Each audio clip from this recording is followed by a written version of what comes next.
Sejam todos muito bem-vindos a mais um podcast, o Bistrongcast, podcast que fala sobre tecnologia e segurança da informação.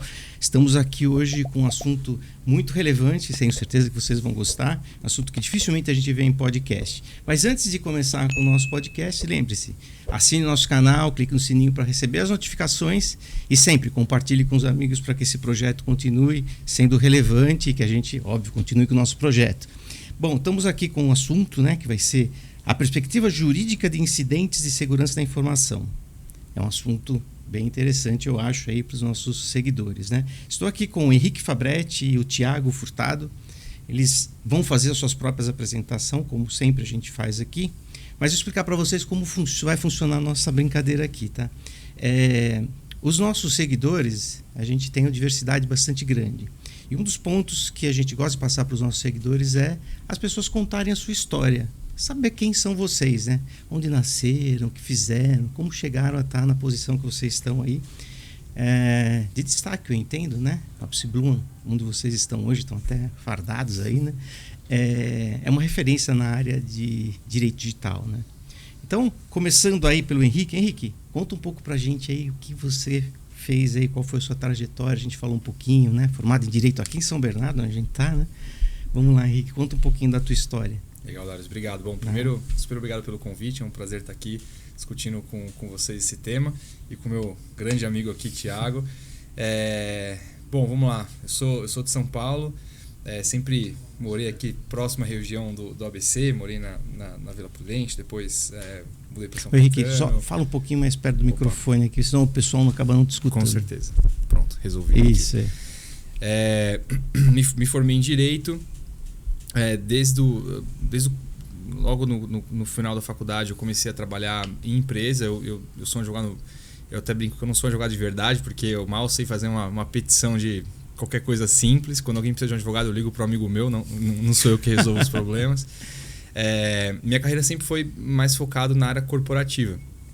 Eu comecei trabalhando em consultoria, em Big Four, com um enfoque em tributário, na área tributária, depois com compliance, SOX, e isso começou a me levar para uma área mais de governança, de controle, conformidade de maneira geral.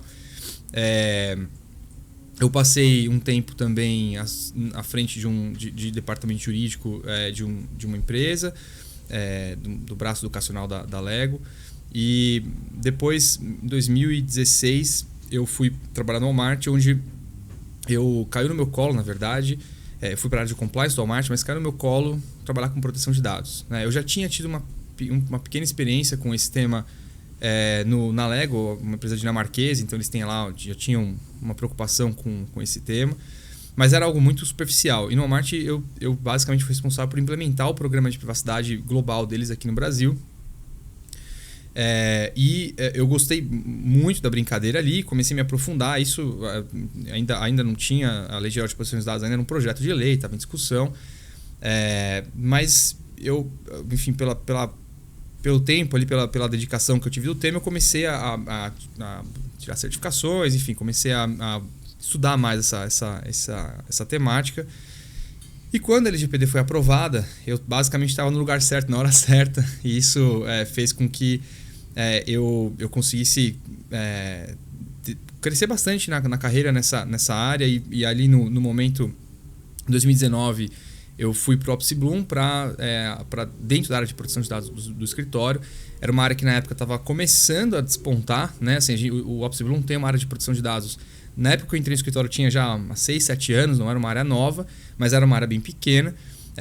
E hoje a gente tem basicamente 40 profissionais, Então em 4 anos aí a gente passou de 7 pessoas para 40. É uma área que também, obviamente, o faturamento aumentou muito, a relevância para o escritório aumentou. Eu combinei essa minha formação em compliance, em governança, em controle de processos internos, com proteção de dados, que no final do dia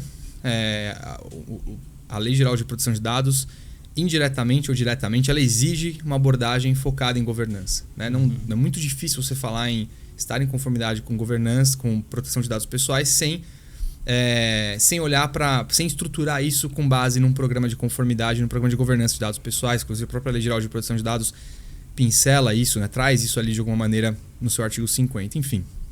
E aí basicamente foi isso. E há 2 anos atrás, mais ou menos, com o tema de inteligência artificial ganhando muita força também, a gente já tendo demandas de clientes, a gente incorporou esse tema dentro dessa área, né? Então hoje nós somos uma área de produção de dados em inteligência artificial que também, por sua vez, obviamente com nuances e questões muito particulares, mas também é um tema que precisa de um olhar para você falar de gestão de risco, de controle, precisa de um olhar de governança também. Então casa muito com essa bagagem profissional que eu tenho.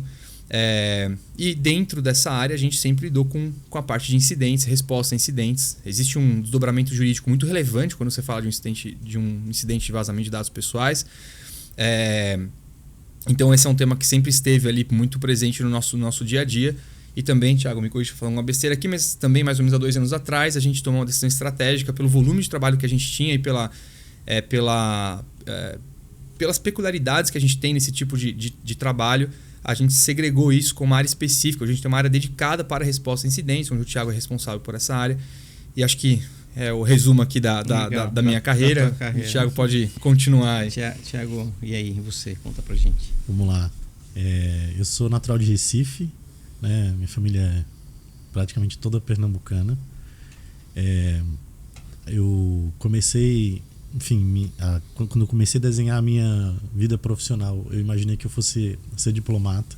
Então eu me preparei para isso, estudei para isso, morei fora do país pensando em aprimorar, enfim, o inglês, francês, e achei que minha vida estava decidida, né? Depois de jogador de futebol, meu sonho era virar diplomata. Quando eu voltei para o Brasil, foi basicamente no ano do vestibular, faltavam 4 meses. E para ser diplomata, ou você faz um curso de relações internacionais, ou economia ou direito. Normalmente eu nessas 3 opções. E eu fiz direito, escolhi fazer direito porque achei que era a menos chata dessas 2, né? Relações internacionais eu queria fazer, mas no Nordeste eu acho que tinha uma faculdade só que oferecia o curso, que era em Recife, na época eu não morava lá. Então eu falei, vai ser muito complicado fazer direito e vou continuar estudando para prestar aqui o teste para o Rio Branco, né? Obviamente depois de concluir a faculdade. E aí nesse processo eu precisei trabalhar, né? E como eu fazia faculdade de Direito, eu entrei num estágio no escritório grande, enfim, um escritório nacional, de abrangência nacional, e comecei a trabalhar na área fiscal, né? Então eu fazia basicamente revisão de tributo, planejamento tributário. Comecei a trabalhar com empresas de fora do país que vinham trazer negócios para cá, então elas queriam entender como era a estrutura fiscal, etc. Mas eu fui cansando um pouco disso ao longo do tempo, né? E é uma área que é bacana, porque você vê o resultado do seu trabalho ali muito na ponta, né? Ou seja, quando você economiza numa estrutura fiscal, o cliente percebe o valor do seu trabalho, não era muito fácil. E aquilo ali me seduziu por um tempo, mas de alguma forma não estava... ainda não era aquilo que eu queria fazer, né? E aí óbvio que depois que a gente entra no ritmo de escritório, trabalho, a diplomacia já tinha ficado ali em segundo plano. E na época eu trabalhava no escritório em Fortaleza, e o escritório começou um processo de inovação, de trabalhar com startups. E nesse caminho aí eu comecei a ter contato com várias empresas de tecnologia que queriam inclusive expandir os seus negócios para fora do país. Uhum. E foi basicamente na época em que a legislação de proteção de dados europeia tinha sido publicada ali por volta de 2016. GDPR, né? Exato, 2017. E esse é um assunto que começou a surgir nas conversas. A gente também... na época eu tinha um contato muito próximo com a Câmara de Comércio Brasil-Holanda, e a Holanda sempre foi um país por questões fiscais interessantes para ser escolhido como a porta de entrada num processo de globalização. Então esse era um tema recorrente. E aí, nesse contexto todo, a gente... Estou falando a gente porque eu e a Mariana, que era uma colega minha, amiga, mas na época a gente trabalhava juntos, a gente decidiu abrir uma escola que tinha um modelo de negócio muito simples. A gente queria começar a trazer esses cursos sobre inovação, tecnologia, produção de dados para o Nordeste, né? Especificamente Fortaleza e Recife. E o modelo era, ao invés das pessoas virem para São Paulo, passarem uma semana aqui, né, tendo que negociar isso com com suas empresas, gastando com hotel, alimentação, etc., a gente comprava o curso que a gente queria fazer, levava para a cidade e as pessoas faziam o curso junto com nós dois, né? Então, nesse processo, a gente convidou alguns professores do OpsBloom, né, alguns advogados do OpsBloom, para serem professores do curso. E aí começou. E aí, em 2019, eu vim para o escritório, como o Henrique falou, na época era uma equipe, acho que 9 pessoas, já tinha mais 2 quando eu cheguei. E aí, desde então, a gente tem trabalhado com projetos de produção de dados, desde configurar todo esse programa de governança, né, gerir um programa de governança no dia a dia, né, a gente atua como encarregado, como DPO das empresas. E nesse processo, a gente começou... O escritório sempre atuou em incidentes de segurança. Antes desse tema ficar tão sexy, né? Porque hoje incidente de segurança é um tema que é de negócio, né? Cada vez mais. As camadas de legislação que foram sendo agregadas ao tema traz essa necessidade e essa percepção de que um incidente de segurança ele pode impactar na própria continuação da empresa. E o escritório sempre atuou nesses casos e há uns 2 anos atrás, como o Fabretti colocou, a gente abriu essa frente no escritório. E nessa deixa que você deu, eu vou fazer a primeira pergunta para você, Thiago.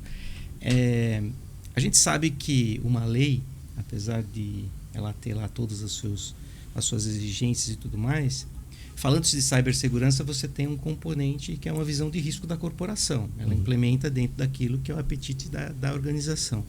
Então, acaba tendo muito uma visão de compliance, né? Então, quando você fala de compliance, é só cumprir checklist. Tenho. A qualidade do que eu tenho, pouco importa, né? Já que o pessoal fala, a lei não pegou mesmo, né?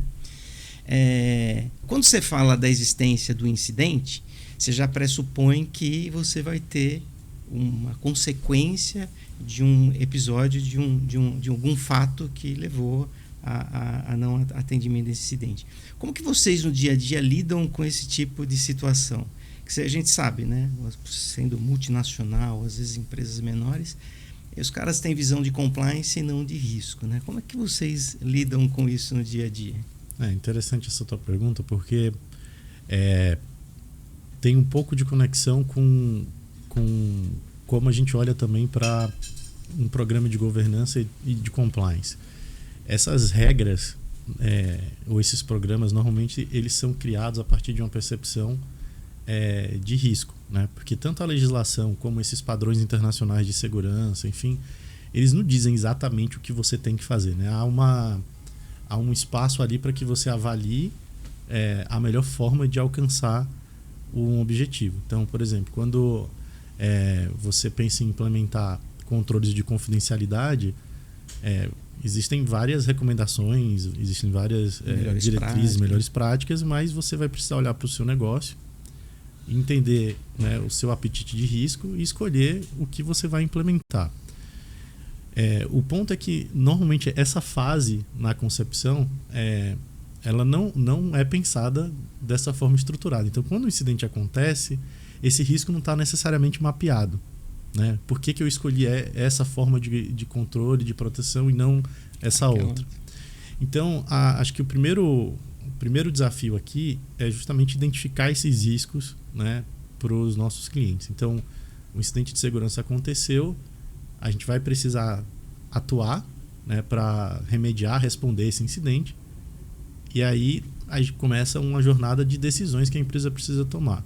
Então, desde vou contratar um parceiro externo para fazer uma investigação independente, até quem eu vou comunicar que esse incidente aconteceu, tudo isso envolve uma tomada de decisão e, consequentemente, risco que eu vou escolher tomar ou não, né, em maior ou menor proporção. Então, nosso primeiro desafio quando um incidente acontece é evidenciar esse risco para que os gestores, né, a diretoria, enfim, possa tomar essa decisão sabendo das consequências. Então, a gente olha muito pro cenário de negócio. Então, às vezes, um incidente ele tem riscos que são relacionados à exposição da marca, Então a gente olha, você precisa avaliar aqui como sua marca vai ficar exposta uma vez que esse incidente ele sai desse ambiente interno aqui da empresa e você precisa comunicar a parceiro, órgão regulador, os seus clientes, os seus colaboradores. A gente olha para o impacto operacional. Então, o que significa um incidente que te impede de continuar a operar, né, a atender seus clientes, a atender seus parceiros. Então, você tem esse impacto. A gente olha para o impacto de custo direto, inclusive. Então, olha, para você remediar esse incidente, você vai ter que notificar a sua seguradora, tem a pólice de seguro, vai ter um custo ali, vai ter que contratar um parceiro técnico, um parceiro jurídico, tem multa contratual. Né? Deixa eu só, talvez eu envolver o Henrique nessa conversa. O nosso público, eles são diversos, tá? Então, a gente tem o estudante, a gente tem o pequeno e médio empresário e tem também o advogado e dentro de uma média e grande empresa, e tem também o cara de tecnologia, que não é o advogado, né? Traduzindo em miúdo, Henrique, qual seria a recomendação da empresa para poder resolver essa situação? Então, tem lá, às vezes, um cara na área de segurança da informação que está lá com o projeto de LGPD na mão, e ele precisa convencer essa diretoria de que só o compliance não resolve. Porque é isso que a gente vive, isso é o que eu acho que vocês vivem direto, né? Então você tem aquela questão, né? Poxa, eu não consigo convencer a empresa de que é importante olhar para o risco, que foi o que você falou, né? Qual a recomendação que vocês dariam? Que abordagem seria legal esse profissional ter aí? Porque esse é o nosso objetivo com o podcast, né? Levar ferramentas, insumos para que um dos insumos seria óbvio, né? Contrato é Office Blue, mas nem todo mundo pode, né? Gostariam, mas não pode. Como que a pessoa resolveria isso, né? Acho que é um bom ponto, e como eu venho trabalhando com compliance há bastante tempo, compliance, gestão de risco, governança, etc. Esse é um grande desafio de qualquer área de gestão de risco, né? Porque a percepção de risco ela é um pouco complicada. Às vezes você vender proteção para um risco futuro incerto é uma tarefa muito ingrata. Afinal de contas, pode ser que esse risco nunca se materialize. Sim. E eu esteja, entre aspas, jogando dinheiro fora, né? Essa pode ser uma leitura. Mas quando a gente fala de proteção de dados pessoais, tem... E é um processo em construção, mas existe uma abordagem aqui que eu gosto e acho muito interessante, que é você trazer isso como um diferencial de negócio. Como é que você se posiciona em relação aos seus clientes para mostrar para eles, e até mesmo colaboradores, para mostrar para eles que você se importa e protege um bem que provavelmente os seus competidores não protegem, né? Que são os seus próprios diferencial dados. Competitivo, é interessante. Como diferencial competitivo, exatamente. E às vezes, quando a gente começa esse discurso, às vezes isso parece um pouco distante da realidade. O meu cliente, o meu consumidor não se importa com isso, ele não dá valor para isso, não é isso. Ele não vai enxergar um valor agregado em relação a eu me posicionar como alguém que protege seus dados. Porém, a gente tem várias pesquisas que mostram o contrário, né? Eu sou péssimo de gravar números, então não vou me arriscar aqui em percentuais, mas a gente já acompanhou pesquisas da Cisco, pesquisas da IBM, pesquisas... Eu tento me lembrar aqui, tem uma da PwC que eles fazem anualmente sobre o que eles chamam de Customer Report, onde eles perguntam para os consumidores como é que eles avaliam se eles fariam negócio com empresas que protegem ou não protegem os dados pessoais, e os números sempre são muito positivos no sentido de eu modulo a quantidade de dados que eu compartilho com o fornecedor a partir da percepção que eu tenho sobre quanto ele protege meus dados, né? Ou seja, se eu acho que aquela empresa não toma conta dos meus dados, ou não protege adequadamente, eu vou compartilhar menos informações. E eventualmente minimização dos dados, né? Uma minimização da pessoa, a pessoa que minimiza, né, os dados que ela compartilha. Ou eventualmente até dar um e-mail secundário, dar um celular não existente. E quanto mais ela confia naquela organização, mais dados ela compartilha, dados mais, talvez o e-mail primário, um celular legítimo e seu endereço, ao invés do residencial, ao invés, sei lá, do endereço comercial. E aí, você, obviamente, né, num cenário onde é super clichê aqui dizer o valor dos dados para as organizações, mas se eu consigo passar para o mercado uma percepção de que eu protejo essas informações, e claro, né, para você construir essa percepção, o ideal é que você fale a verdade, esteja olhando e construindo isso dentro de casa. Então você tem uma estrutura robusta de governança de dados, de proteção de dados pessoais, de segurança da informação. e você consegue passar essa percepção para o mercado, especialmente no cenário B2C, você vai colher um fruto diretamente ali, que é você ter uma relação uma relação de confiança mais bem estruturada com os seus clientes e consequentemente ele vai te compartilhar mais dados, vai estar mais à vontade de compartilhar informações mais sobre a vida dele, enfim, né? Então, a abordagem de posicionamento de mercado seria uma abordagem, quer dizer, entender do negócio e fazer a abordagem de diferencial competitivo do mercado, sendo uma empresa que cuida dos dados pessoais. E eu vou adicionar um outro ponto aqui que acho que vale, que seria a ponta oposta disso, né? Que não é a abordagem que a gente gosta de adotar, até porque eu acho que enfim, ela nunca é muito bem recebida, que é a do medo, né? Assim, a gente tem a multa. Eu não diria, a multa não é o ponto aqui, porque a chance de você ser multado é pequena, né? Mas se você tem, vamos pensar aqui no incidente, que é o tema do nosso podcast, né? Talvez a maior parte das médias empresas ou empresas B2B que tem pouca exposição com o cliente final na ponta, eles não se enxerguem como um potencial alvo de fiscalização da NPD. Então eles, olha, eu não vou me importar muito com isso, porque dificilmente eu estarei no radar da Autoridade Nacional de Proteção de Dados ou de um processo de fiscalização, o que é verdade, de fato não está. Porém, o incidente ele pode impactar qualquer pessoa, a qualquer momento, qualquer tamanho de empresa, né? Isso é a realidade que a gente vê no nosso dia a dia. E se eu, eventualmente, a depender do tamanho desse incidente, eu preciso reportar ele para a autoridade, eu passo, naquele momento, a talvez entrar no radar da NPD, mas antes disso, quando você notifica um incidente para a NPD, você precisa preencher um formulário, ali tem todo um processo de como fazer isso, e você precisa indicar para a autoridade qual é o seu processo de governança de proteção de dados pessoais. Então você precisa demonstrar para ela o que você estruturou ali para se proteger. Então, assim, tem um ponto interessante nesse último aspecto que o Henrique trouxe, que muitas empresas elas acham, quando elas sofrem um incidente, que aquele grupo hacker, quando é um incidente provocado, obviamente, por um ataque externo, que o grupo hacker estava procurando a empresa de forma específica, né? E a grande verdade é que não é assim que funciona. Esses hackers eles ficam procurando vulnerabilidades, robôs mesmo na internet. Quando ele acha uma vulnerabilidade do sistema, ele não sabe se aquela empresa é B2B, B2C, né? Às vezes esse hacker nem é do Brasil. Então, basta que você tenha uma vulnerabilidade dessas que pegue, né? Que chame a atenção, que seja identificada nesse processo, que sua empresa vai ser alvo. E a gente está muito acostumado também no escritório a ter incidentes de segurança que não envolvem dados pessoais, mas envolvem dados críticos de operação, por exemplo, ou dados sigilosos. Claro. Né?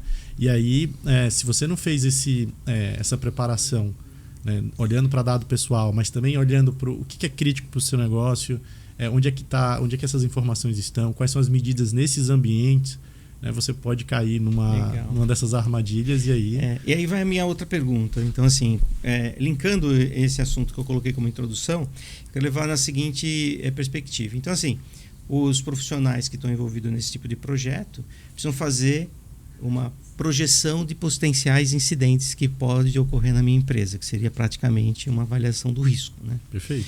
E aí, na cabeça da maioria do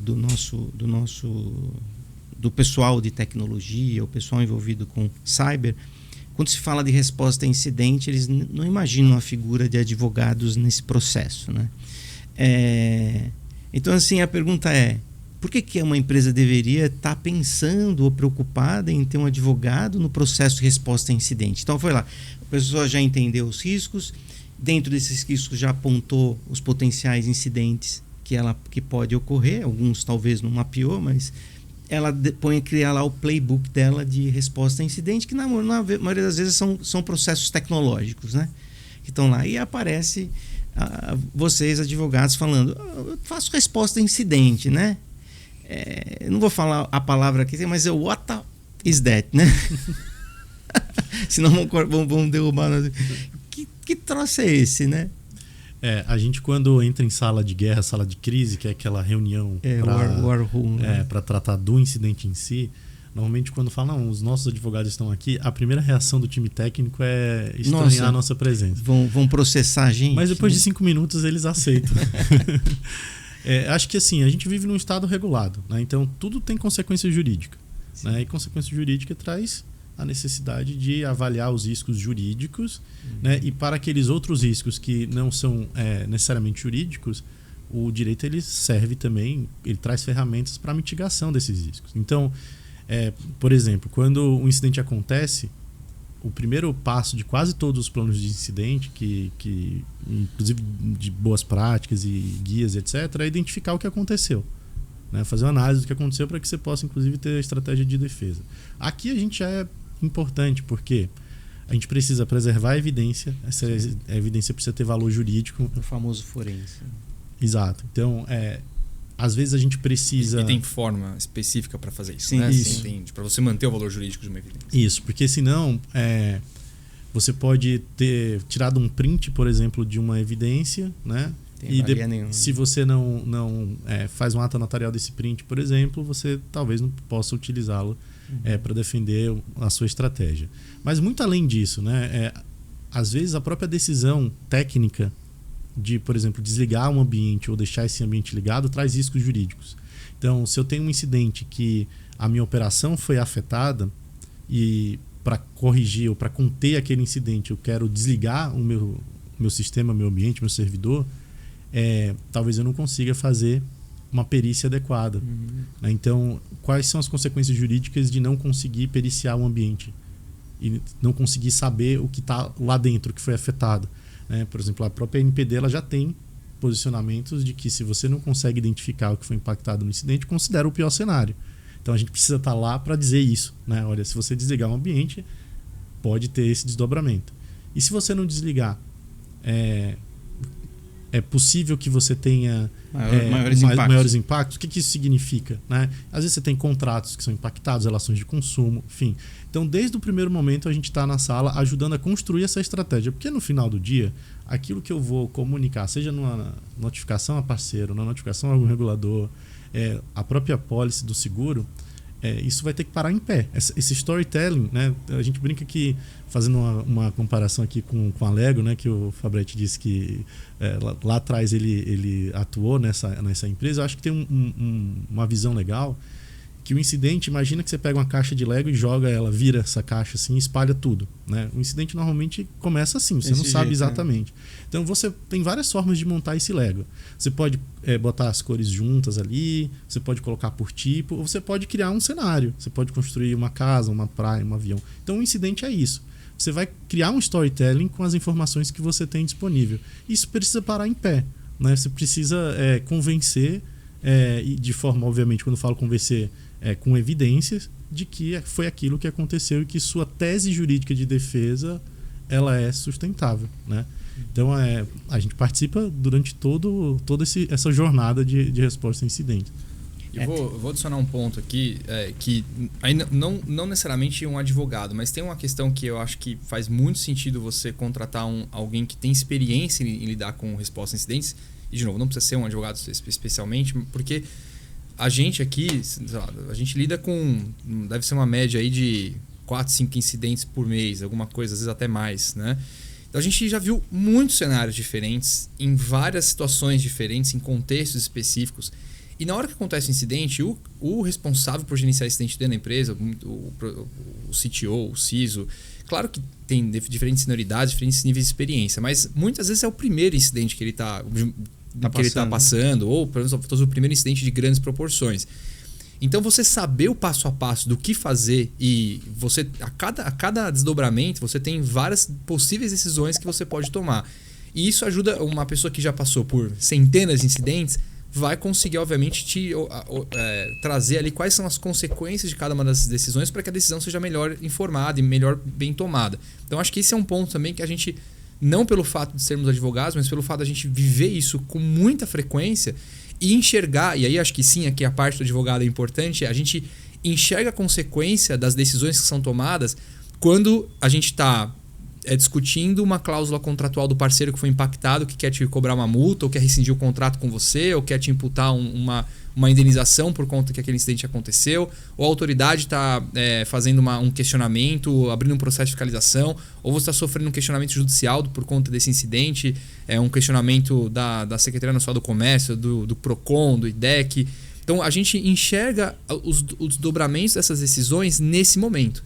E se você chega na hora de responder um processo judicial, um processo de fiscalização, uma discussão com um fornecedor que foi impactado pelo seu incidente e essas decisões não foram bem tomadas lá atrás, não existe mágica a ser feita nesse momento, né? Por melhor que seja o advogado, se você prepara o cenário com antecedência, é muito melhor do que você tentar arrumar uma decisão que foi tomada errada num processo.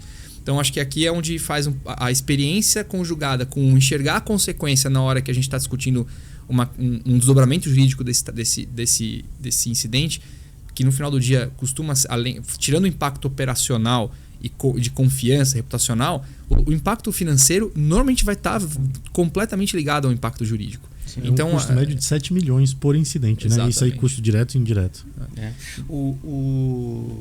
Então, assim, não é incomum, né? A gente também atua bastante em questões de incidentes e tudo mais. Não é incomum no momento que você é, às vezes, chamado, porque a empresa está passando por algum tipo de problema, ele não tem a menor ideia do que é uma ata notarial, ele não tem a menor ideia dos envolvimentos jurídicos que ele tem, ele não tem equipamentos ou recursos necessários para preservar as evidências. Quer dizer, esse é um trabalho prévio que tem que ser feito lá no processo de resposta a incidente e continuidade de negócio, né? Tem que ter todo esse processo, tem que prever naturalmente esse processo. E é natural que não sejam em todos os incidentes que precisa ter todo esse rito, né? Claro. Tem alguns incidentes que são menores, que é, sei lá, a máquina do usuário foi contaminada por um vírus, né? Vai lá, elimina o vírus. Quando a gente fala todo esse aparato aqui, normalmente são incidentes mais graves, né? Quando é um incidente pequeno, provavelmente a gente nem é envolvido. Grande impacto, né? Mas esse é um ponto que tem a ver com a experiência também que o Henrique comentou, porque uma das coisas que a gente faz, é um valor talvez pouco mensurável, é dar um pouco da temperatura do incidente para a empresa. Porque às vezes ela está minimizando o incidente que ele não deveria ser minimizado e a gente precisa aumentar a temperatura ali, né? Precisa dar essa indicação. Como às vezes a gente chega em salas de guerra e depois ali dos 10, 15 primeiros minutos a gente já entendeu também, porque já vivenciamos às vezes até esses incidentes que são do mesmo grupo ou mesmo modus operandi, assim, a mesma forma de agir, a gente já sabe o que é e a gente precisa baixar a temperatura, porque senão já está fazendo BO, notificando parceiro e não precisa naquele momento. Então, esse pace aqui, esse controle, né, do que fazer, de onde dá importância, é um valor que a gente também agrega na hora da resposta ao incidente, que não é tangível e não é necessariamente só porque somos advogados, né? E aí eu também vou colocar outra máxima para vocês que a gente escuta muito aí no mercado, né? Você está falando com TI às vezes sobre LGPD, proteção de dados e tudo mais, né? E aí ele fala, isso o jurídico já está cuidando, né? Ou às vezes você fala com a área jurídica, não, isso é um projeto de TI. Quer dizer, isso é um projeto jurídico ou um projeto de TI? Um LGPD, por exemplo. E quem é esse projeto? Olha, eu acho que o projeto deve ser da organização, né, do negócio. Porque no final do dia, né, a empresa gasta recurso, mobiliza pessoas, porque primeiro é uma obrigação legal, né? Quando a gente fala em proteção de dados, não é só uma questão de boa prática e risco. E o grande objetivo é proteger o negócio. Porque quando você traz elementos para tentar convencer uma diretoria a investir nisso, né, o Fabretti estava falando do diferencial competitivo. Um outro argumento é o impacto que pode ter com a aplicação de penalidade ou com uma perda, né, de uma oportunidade comercial, etc. Tudo isso na cabeça do decisor o que vai afetar no meu negócio, né? Eu vou deixar de vender mais, eu vou perder cliente, eu vou desembolsar um valor aqui que ao invés de investir na minha operação eu vou ter que pagar uma penalidade. Então esse é um projeto que tem que ser do negócio. Agora é óbvio que, como todo projeto, precisa ter um dono, né? E esse dono precisa saber o que precisa ser feito. Então, por exemplo, a nossa lei ela traz a figura do encarregado para projetos de governança e proteção de dados, né? Então o encarregado ou aquela pessoa que vai tomar conta do dia a dia. Falo isso porque temos estruturas super diferentes também, né, Fabretti, de empresas que têm Chief Privacy Officer e tem encarregados locais, então estruturas mais complexas. Mas no final do dia é alguém que entenda do assunto, que possa fazer a tradução do que é essa governança para o negócio, né? Esse é um ponto de engajamento, inclusive, da alta direção. estou falando de proteção de dados, mas isso é o impacto aqui no negócio. Então, para mim, quando isso existe na organização, ela consegue ser eficiente e a cultura, né, ela vai top-down. Né? Literalmente, as pessoas começam a viver isso de uma maneira mais efetiva. Uma coisa que eu gosto de corrigir, às vezes nas falas até do cliente, né, que se fala... nós já concluímos o nosso projeto de implementação da LGPD, né? Implementação de um sistema de gestão, né? Que se você olhar 27701, né, que é a norma ISO que fala sobre data privacy, lá tem um sistema de gestão, né? E as empresas implementam as coisas e não fazem a gestão ou, quiçá, colocar a governança sobre os dados, né? Então, assim, o incidente é aquilo que a gente não quer. Né? Incidente é o que a gente está montando todo o processo, né, para que não aconteça um incidente. E o que a empresa deveria fazer para não acontecer um incidente, para vocês não serem chamados, por exemplo? Para não acontecer? O incidente. Fecha a empresa. A gente brinca lá no escritório. É o tratamento de risco do tipo avoidance. Exato. A gente gosta da seguinte abordagem. Né? Muito tempo atrás, as empresas se perguntavam se elas iam passar por um incidente. E depois, né, começou-se a falar, não, quando, não fala se, é quando, porque vai acontecer. Então, se a gente sabe que vai acontecer e a dúvida é quando, então esquece essas duas perguntas e começa a se perguntar como você vai reagir. Então, se é inevitável, porque a gente está falando aqui de várias possibilidades para que um incidente aconteça, né? Erro, falta de atenção, um ataque forçado. Então, são muitas variáveis, né? Você tem que tudo funcionando 100% para nunca acontecer. Então, isso é impossível. Então, começar a discutir como. Então, aquilo que a gente estava conversando há uns minutos atrás. Identificar onde é que as informações estão, quais repositórios, olhar para as pessoas, se elas estão treinadas, preparadas, e até olhar para elas na perspectiva da sua pessoa física mesmo. Esse é um assunto que elas estão habituadas no seu dia a dia. Né? Ensina para elas sobre segurança no e-mail pessoal, ensina a segurança em rede social também. Então, essa conscientização. Então, é se preparar. É começar a escolher como a gente vai passar por um incidente, o que a gente precisa ter para enfrentar um incidente, ao invés de se preocupar se vai ou não, enfim. Mas e para reduzir eventualmente o impacto ou a probabilidade de se ter um incidente desse? O que a gente recomenda aí para o pessoal? Bom, posso... Primeiro, acho que está fazendo a pergunta à pessoa errada, porque a gente... Você só faz incidente. A gente sabe só quando dá errado. Não, boa. Mas acho que, assim, eu de fato, tecnicamente, não vou conseguir te dizer aqui como não sofrer um incidente. O que a gente nota, pelo menos, e aí, Thiago, me corrige aqui, porque esse tema tá... Então deixa eu mudar a pergunta. Vamos então, para ficar mais dentro da atuação de vocês, né? O que mais vocês encontram de problemas oriundos do motivo pelo qual os incidentes ocorreram? Vocês devem ter na cabeça essas causas, né? Quais são essas causas? O que a empresa não cuidou que gerou um incidente, às vezes até muito, em teoria, né? Que seria fácil ter sido mitigado ou evitado. Acho que a primeira que eu venho na cabeça aqui, desculpa pular, não, vai. No dia a dia aqui, é gestão de credencial.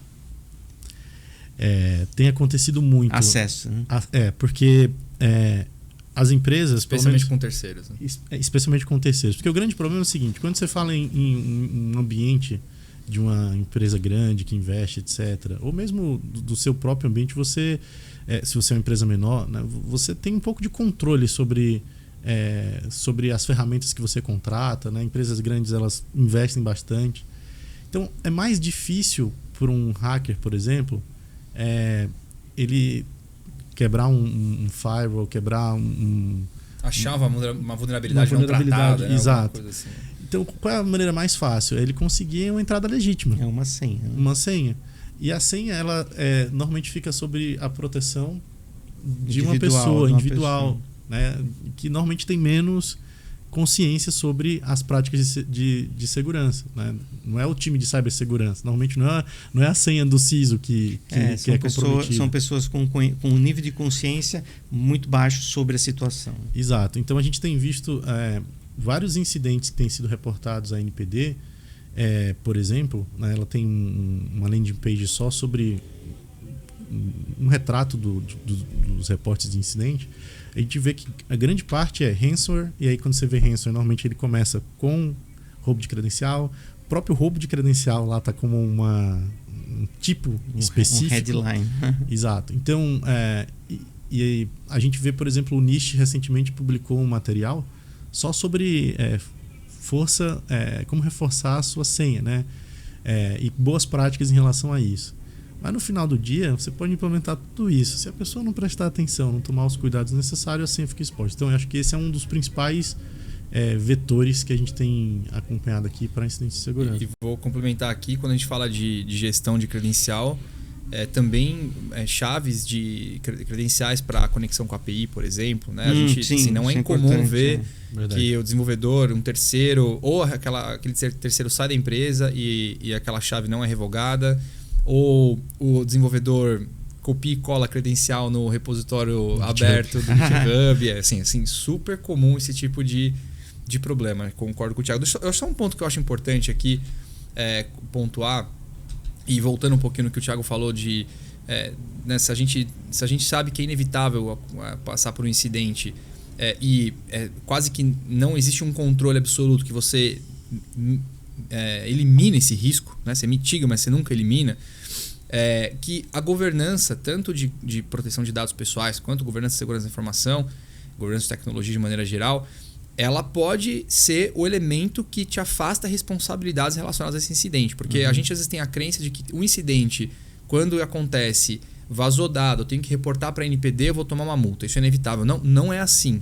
Né? Inclusive, não só a gente tem visto o posicionamento da Autoridade Nacional de Proteção de Dados, de que quando eu consigo demonstrar que eu tomei uma série de medidas e mesmo assim esse incidente aconteceu. E mais do que isso, a minha resposta ao incidente foi uma resposta efetiva, eu fiz a investigação, eu entendi o que aconteceu, eu notifiquei as pessoas, eu indiquei o que estava, assim, eu tomei as medidas para tentar mitigar os efeitos daquele incidente também.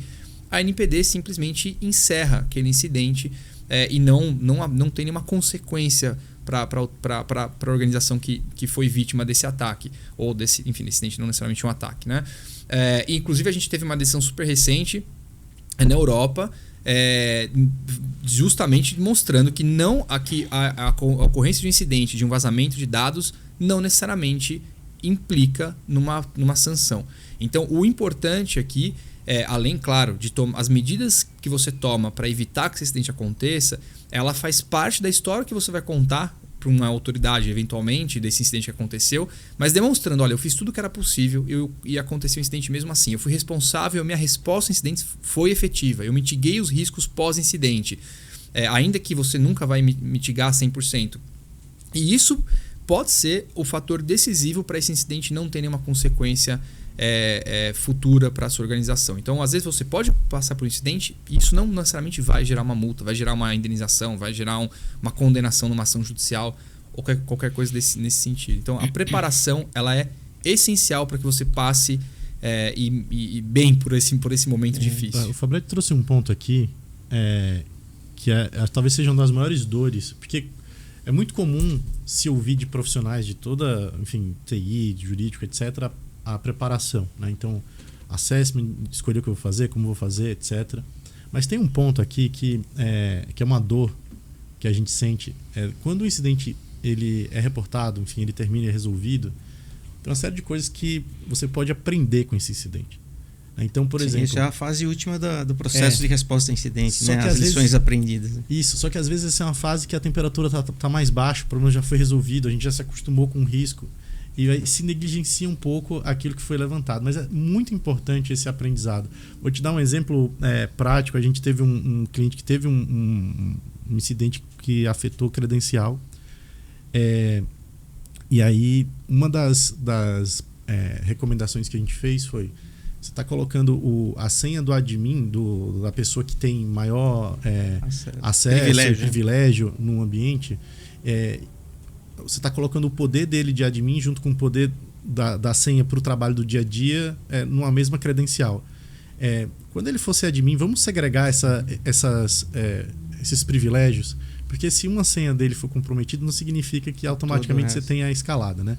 A gente fez essa recomendação.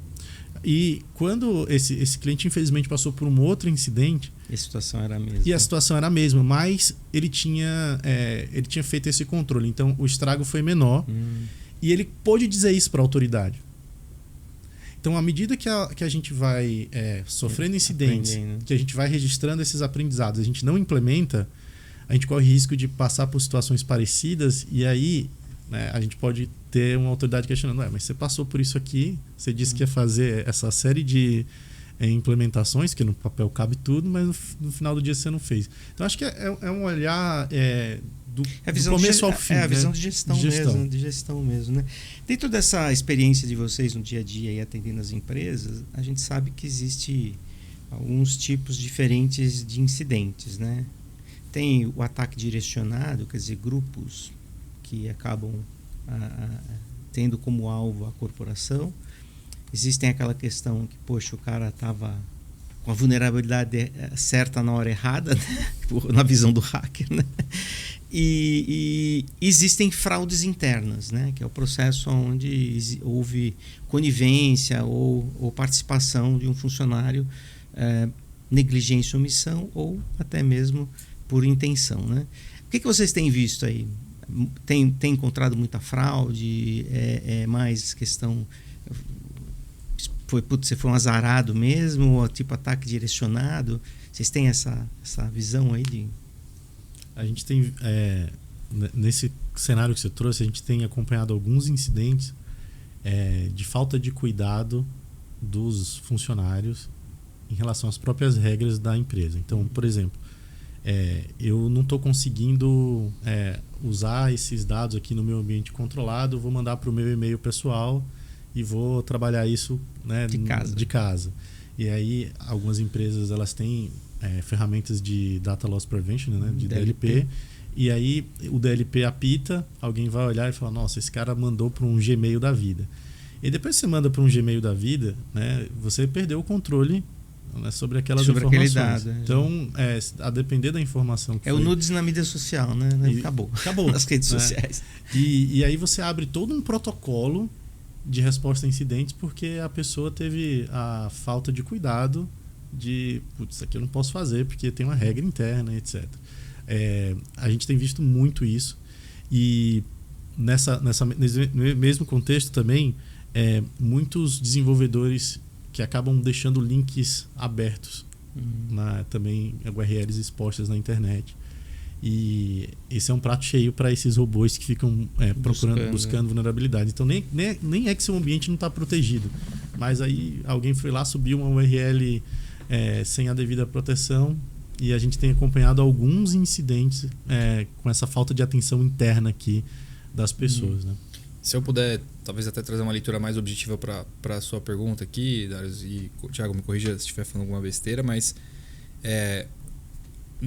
número 1 do ponto de vista de quantidade de incidentes que a gente atende são vulnerabilidades como essa que os grupos hackers, enfim, eles procuram com varredura automatizada, né? Porque, então não é um ataque direcionado. É mais raro ser um ataque direcionado. Esses ataques normalmente acontecem para empresas muito grandes, onde você está falando de uma empresa listada em bolsa, que às vezes até a gente já viu casos que até tem assim, tem cara de espionagem industrial no meio, né? Assim, são grupos que têm uma motivação eventualmente política ou financeira muito relevante e eles combinam uma série de ataques até chegar no final no ransomware que vai vazar dados, mas na verdade ele está 6 meses no ambiente juntando informações ali.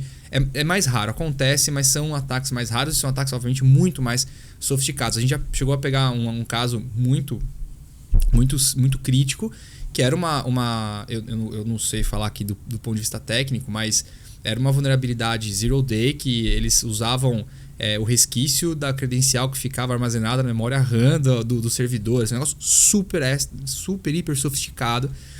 E que nosso cliente foi o primeiro a ter essa vulnerabilidade explorada. Mas assim, é raro, né? Assim, nesse caso, por exemplo, uma empresa multinacional gigantesca, líder do setor deles no mundo inteiro. Então, assim, o ataque direcionado a gente pensa muito no hacker olhando para sua empresa, né, e tentando fazer o ataque, mas isso não é.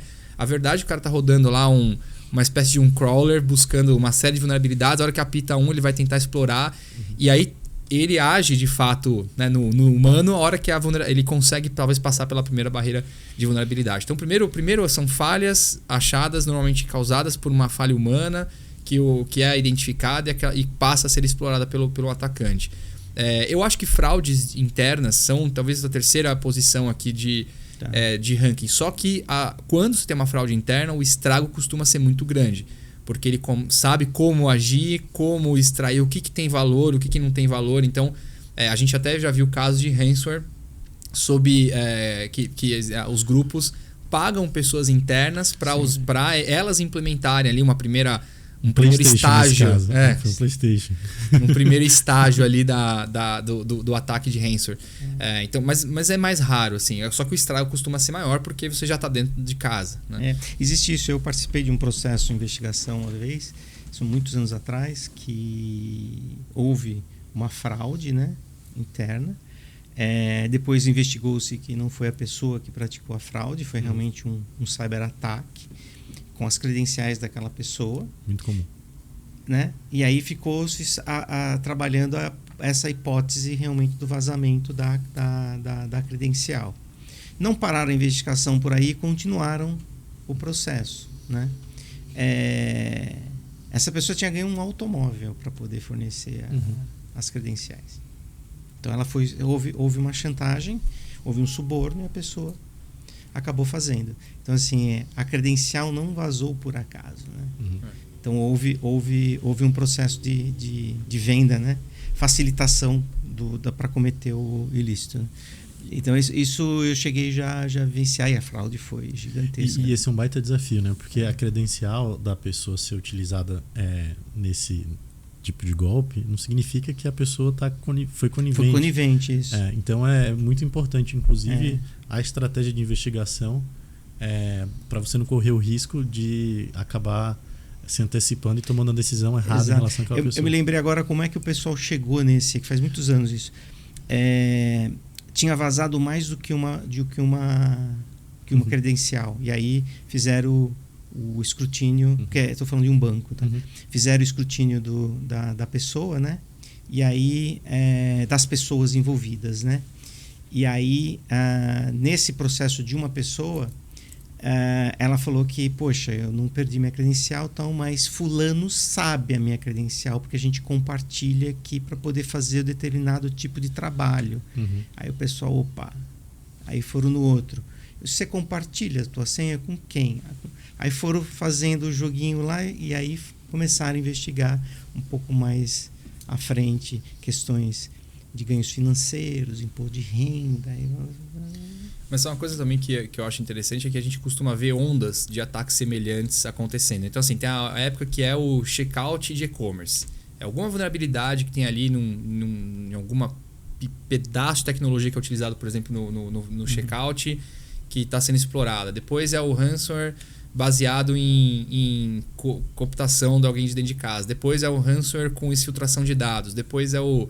Enfim, assim, são ondas, né? Por isso que o trabalho de Threat Intelligence é tão importante. Né? Ele ajuda... Threat Intel é fundamental para isso, né? Para você entender o que está rolando, né? No segmento, para a gente poder... E a gente costuma orientar os nossos clientes. Isso. A gente começa a notar assim, uma tendência, toma cuidado que a gente está vendo incidente desse jeito. E às vezes até o incidente já está acontecendo, a pessoa não detectou ainda. E o nosso aviso é importante para ele... Já aconteceu da gente avisar, olha, a gente está vendo essa onda de ataques assim para o seu setor de negócio, para o seu tipo de negócio. E aí ele vai olhar e realmente ele já tinha sido... O ataque tinha sido iniciado, mas ele não tinha se espalhado, ele, né, conseguir teve um caso interessante, você falou sobre do checkout do e-commerce, que foi engraçado, assim, numa semana 3 clientes nos contactaram sobre fraude. Né? Basicamente era um grupo que pegava uma credencial e injetava um script na tag GMT do Google, que faz toda a parte de perfilização lá no e-commerce. Ele fica monitorando a sua jornada, né? E ele criava um questionário, na verdade um questionário, um formulário para você inserir os dados de cartão de crédito na hora de fazer a compra. E aí, três clientes na mesma semana, assim. Na semana seguinte, um quarto, né, entrou em contato e falou, tô com um caso assim. Eu falei, não, já sei. Ele, não, mas esse caso tinha uma particularidade, que esse script ele era randômico. Então ele pegava um percentual muito pequeno dos usuários. Das vendas. Isso. Não era tipo pegava tudo. Não, e a ideia era pegar pequenas parcelas de vários clientes, porque aí é mais difícil de perceber, né? E como era na tag do Google, não passava pela infraestrutura do cliente. Então ele nem sabia que isso tinha acontecido. Bom, estou contando isso porque quando esse quarto cliente nos procurou, né, trazendo a dor, e olha, mas eu não consegui identificar nada, tal, a gente tinha muita informação desses outros 3. E era a mesma forma de operar. Então essa é uma outra vantagem de ter alguém que trabalha com isso, que acompanha, né? Às vezes você consegue antecipar semanas aqui de investigação, porque você já viu acontecer, já sabe ali qual que é o resultado. Se alguém teve um podcast que a gente fez semana retrasada, acho, que foi falando exatamente sobre Threat Intel, né, e antifraude, né? E uma das coisas que esse pessoal de antifraude faz, né, usando a modelagem de Threat Intel, é brainstorm tentando achar quais são as hipóteses que pode acontecer um processo de ataque direcionado ou eventual ameaça, né, que pode estar ali em algum momento corroborando com as coisas. E outra pergunta que eu tenho para vocês vou direcionar para o mundo mais do pessoal como vocês, os profissionais da área jurídica. Tem muita gente que gostaria também, como vocês, de estar entrando no mundo do cyber-ataque, cybercrime, trabalhar em incidente ou ser um profissional da área de LGPD. Não é incomum nos nossos cursos, a própria OPSI, sei que tem curso de formação de advogados quererem entrar. Tá? O que vocês recomendam para esse pessoal aí? Porque você falou questões de tecnologia. Você não tem formação, em teoria, né, de tecnologia. Você falou aí, por exemplo, desse incidente e questões tecnológicas, né? Para estar nessa área tem que conhecer tecnologia? O que vocês sugerem para o povo que tem interesse em trabalhar em cyber? Bom, primeiro pode mandar o currículo lá para o escritório, né? É uma forma. Que tá faltando gente, né? Bom, vou te falar a minha jornada aqui. Acho que não existe uma fórmula uma única, bala de né? prata, né? Acho que primeiro você tem que gostar de tecnologia. Porque é um tema que a hora toda tem coisas novas, e você precisa ler, consumir, estar atualizado, participar de fóruns. Então, você vai ter que ter contato com o tema, né? Só um ponto, que gostar de tecnologia não é gostar de gadgets, né? Porque tem gente que eu adoro celular, mas não é isso, né? Tem uma parte maçante da tecnologia. Adoro jogar videogame, né? Isso não é gostar de... Não é só isso, gostar de tecnologia. No meu orçamento eu sempre tenho um valor para atualizar meu iPhone, né? Não é? Mas é gostar realmente do tema. Então, ler muito sobre, acho que ajuda. Óbvio que você procurar um lugar para trabalhar com isso. Então, quando você quer fazer um reposicionamento de carreira, eu costumo falar para algumas pessoas mais próximas que você tem que entrar. Você tem que começar a ter aquilo ali como seu prato de comida, o seu dia a dia. Você não vai começar a trabalhar em tecnologia e falar assim, não, até eu encontrar o emprego dos meus sonhos ou o lugar dos meus sonhos, eu vou... Não, às vezes você tem que fazer um esforço, dar um passo para trás, começa a trabalhar num local que te dê essa oportunidade, porque nada ensina mais do que a prática, o dia a dia. Deixa eu ir para a posição de trainee, né? Sabe? Então, eu lembro que quando eu liguei pro pessoal do OPSI em 2019 para... Né, eu liguei e falei, não sei o que vocês têm aí, eu só quero trabalhar com vocês. Não importa a posição, né? Não importa a posição. Deixa eu servir café por enquanto, pelo menos eu estou escutando o que está se rolando. E isso é tão verdade que na época eu conversei com minha esposa e falei, eu quero fazer isso. Quanto a gente tem aqui para segurar 1 ano? Porque eu não sei o que vai aparecer lá, então posso. Então acho que ter essa coragem de dar um passo para trás e ir para um lugar que você admira, que você gosta, enfim, que o tema vai ser assim, te ofertado ali para o dia a dia. O resto é muito lugar comum, né? De estudo, preparação constante. Você nunca pode se acomodar, achar que você já chegou num nível ali que já está satisfatório. O Bernardinho fala muito isso nas palestras deles, né? Você chegou nesse nível aqui, você vai começar a cair. Você tem que estar sempre se atualizando. Né? Vou trazer um complemento aqui do meu ponto de vista, que obviamente, como o Thiago bem colocou, não acho que existe um caminho único, né? Mas eu diria que tem, primeiro corroborando o que o Thiago falou, esse tipo de tema, né, resposta a incidentes, normalmente especialmente incidentes mais críticos, eles são lidados num nível muito alto da organização. Falando de CISO, de CTO, de CEO, CFO, porque se for um incidente crítico, né, o nível de preocupação é muito grande. Ninguém vai dar um nível de incidente na mão de uma pessoa inexperiente para tocar, porque a consequência pode ser muito relevante. Então, é difícil imaginar alguém querer começar a trabalhar nessa área já atuando na resposta ao incidente, né? Você vai começar, talvez, escovando o bit para entender o que aconteceu no incidente lá como um analista, um assistente, alguma coisa assim. Ou um advogado júnior que vai ajudar a revisar, preparar ali a base de um relatório de forense. Sem interface com a criação data notarial. Exato, Isso. Até você pegar a experiência para conseguir estar na linha de frente gerenciando um incidente desse. Então, acho que é um ponto relevante, né? Assim, não vou dizer que não dá para ser esse o caminho, mas é mais difícil você já chegar jogando o jogo ali nesse nível que o Thiago toca aqui, os incidentes com os clientes, com C-level na mesa. Até o Cristiano Ronaldo pegou o banco como mudou de time, né? Pô? Exato, né? Quem sou eu, né? E tem um outro ponto que, assim, eu também não acho que maturidade tem a ver com idade, mas quando você está num nível, nesses incidentes com a temperatura muito alta, você precisa ter uma maturidade emocional ali para conseguir não aumentar a temperatura quando ela não é necessária de ser aumentada, para saber quando você está lidando com um tema que você precisa baixar a temperatura. O pessoal acha que advogado chega lá só para falar que vai dar ruim, que vai dar problema. Muitas vezes nosso papel é o contrário, né? Falar, gente, fica tranquilo, isso daqui não é por aí, não é o fim do mundo, vai dar tudo certo. Então, eu acho que também treinar um pouco aqui essa questão de maturidade, que, de novo, não necessariamente tem a ver com idade, mas é muito importante para lidar com esse tema especificamente. É um tema de crise, está lidando com crise. Crise você precisa de calma, de paciência, de atenção, né, para lidar, porque senão você tomar uma decisão errada ali no momento de crise pode ser muito pior do que a própria crise em si. Então acho que é isso. Agora, só voltando do começo, não consigo enxergar hoje, pelo menos na área jurídica, você lidar com esse tema de proteção de dados, resposta a incidentes, inteligência artificial, não dá para não gostar de tecnologia, não dá para...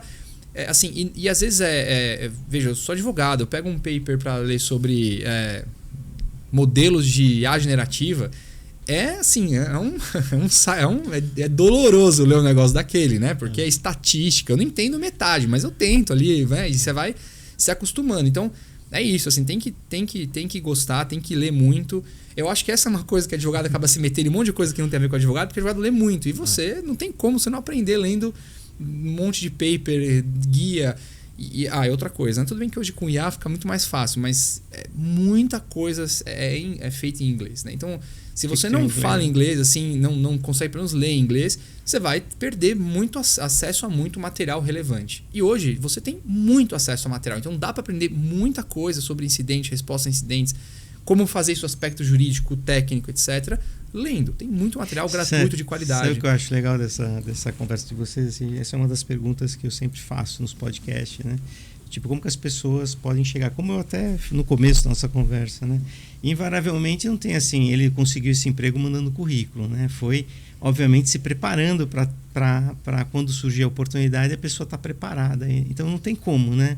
Tem que estudar, ir atrás de cursos, treinamentos, formação e tudo mais, para poder ser um profissional capacitado para estar lá para exercer a função. Eu vou falar aqui, tá? Assim, o Thiago contou a história dele, que é cara de pau, né? Ele ligou lá pra gente, quero trabalhar com vocês. Eu não contei detalhes aqui da minha, mas eu também, sim, fui muito cara de pau várias vezes. E especialmente eu tô no Opsi Bloom porque eu fui cara de pau, né?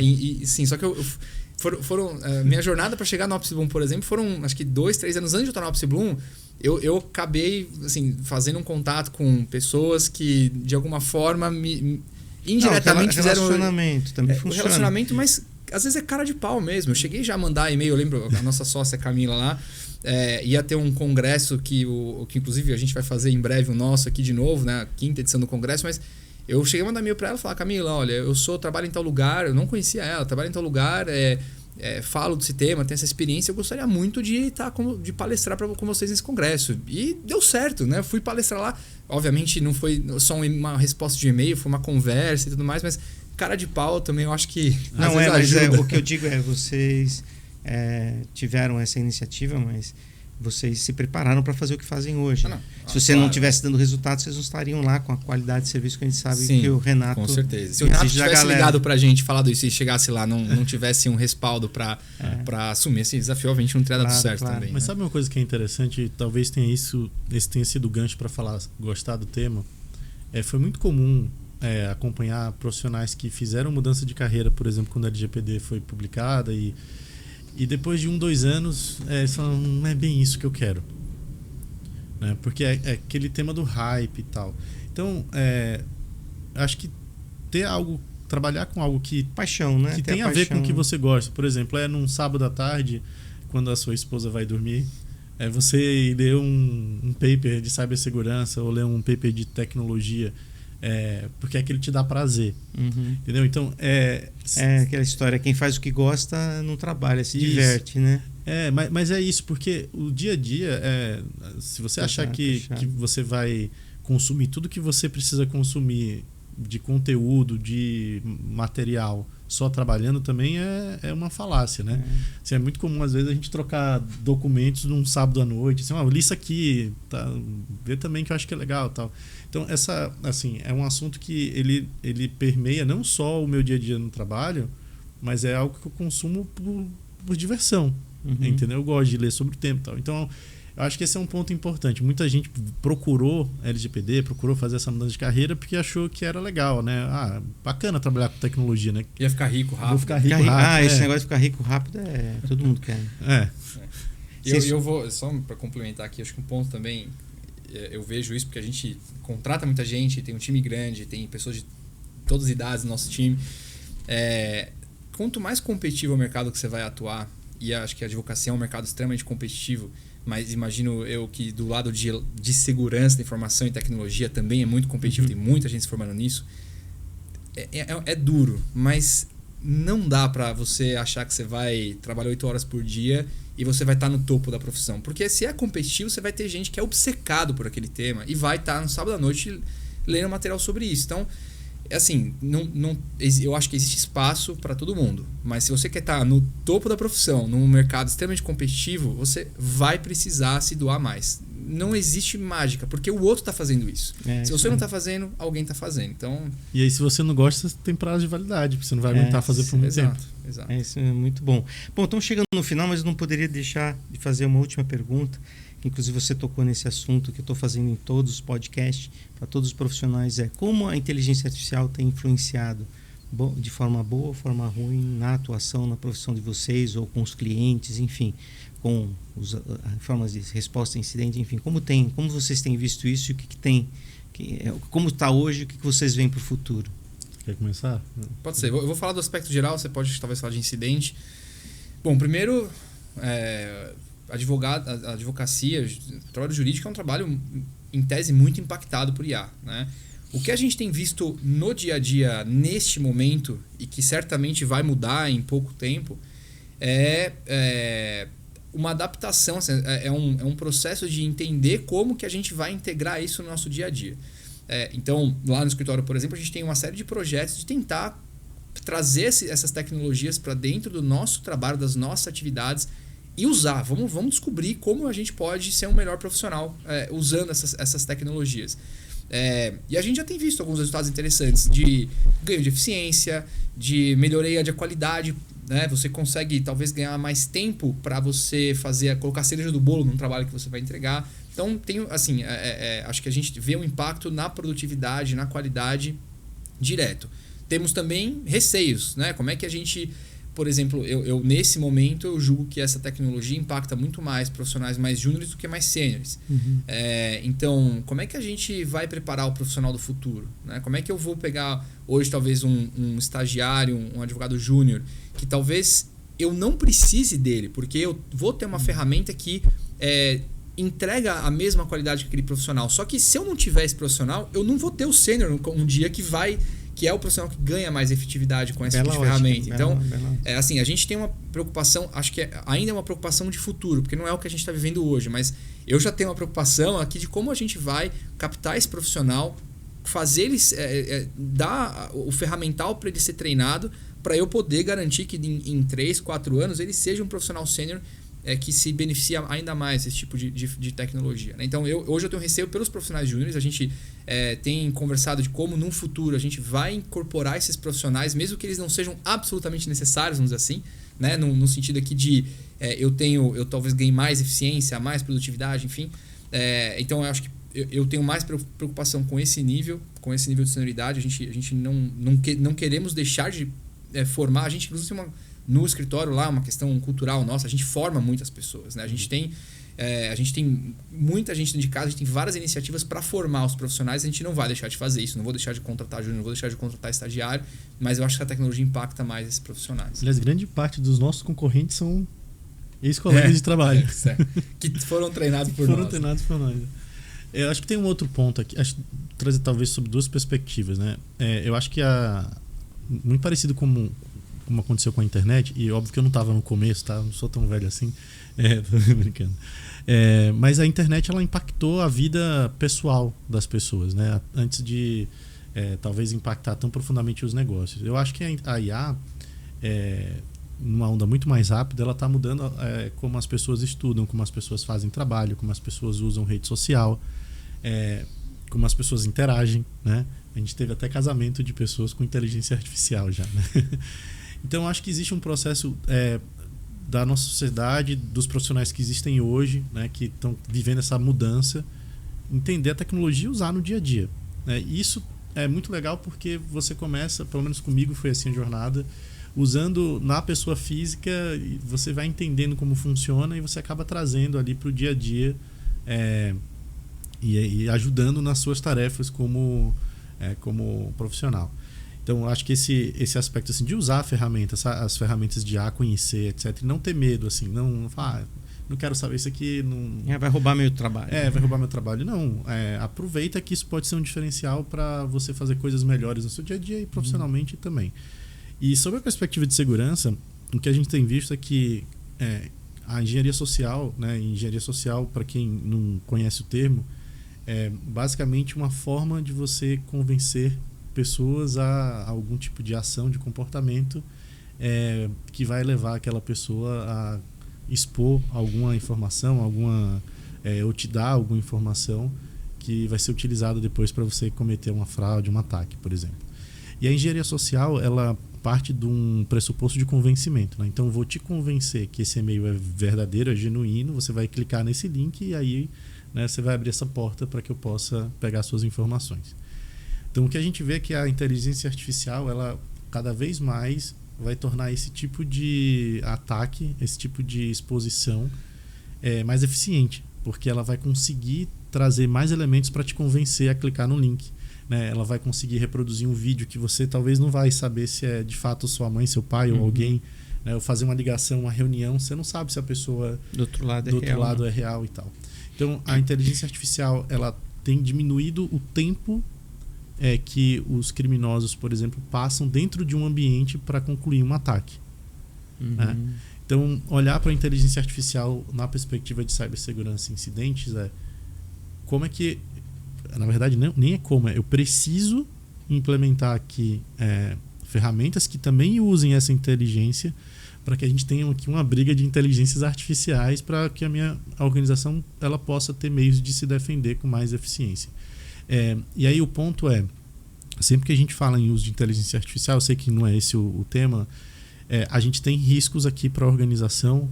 Às vezes eu uso dados pessoais, às vezes eu tenho ferramentas de terceiro que talvez não estejam com todas as questões de segurança, mas monitorar, ter uma governança sobre essas ferramentas para que esses riscos sejam acompanhados e mitigados. Então acho que é isso, assim, usar na pessoa física, começar a olhar para o profissional a partir daí e não perder o foco aqui desse acompanhamento, do monitoramento dessas ferramentas, porque o Fabrício falou, acho que a gente não consegue, eu não consigo mais ver um mundo que não usa IA, né? Sim, então mudou, né? Mudou a realidade. Legal. Bom, chegamos ao final, gente. Obrigado aí pelo tempo de vocês. Considerações finais, Henrique. Aí um minutinho. Dá o recado final aí para os nossos seguidores. Bom, acho que pensando no nosso tema aqui de resposta a incidentes, acho que o recado se prepare da melhor forma possível para quando esse acidente acontecer. Não espere acontecer para descobrir o que você vai fazer. A coisa mais comum que a gente tem é as pessoas se desesperam porque na hora que acontece não sabe nem para quem liga, com quem fala, quem que envolve nesse processo. E aí, às vezes, pela velocidade que essas coisas acontecem, nesse pequeno intervalo de horas ou 2 dias, já se tomam decisões que prejudicam bastante a capacidade de resposta adequada a esse incidente. Então, acho que minha então, dica a gente quebrou, se prepare. Quebrou uma antiga fala da humanidade, que a única certeza da vida é a morte, e agora a gente tem mais uma, né? Nós temos 3. Três. Então vamos lá, quais são as... Vamos morrer, vamos continuar pagando impostos. Às vezes até depois de morto. Sim, tem essa. E vamos sofrer, né? Vamos passar por um incidente de segurança. Desde a época do rei Arthur, hein, que a gente paga imposto. Eu vou falar só um ponto que eu acho que, assim, às vezes até na vida pessoal, o que tem de comum o pessoal perder celular, e aí o pessoal vai lá, abre Cloud, iCloud, Google Drive, enfim, não importa, faz uma devassa no celular da pessoa. É uma falta de preparo de você olhar para o seu dispositivo e falar, como é que eu vou, o que vai dar de errado se alguém roubar meu celular, perder meu celular, se alguém pegar meu celular desbloqueado. Às vezes você se prepara para isso já na vida pessoal ajuda muito. Ajuda muito. É apagar o aplicativo do banco, né? Por exemplo. Enche o saco, mas é o que eu faço.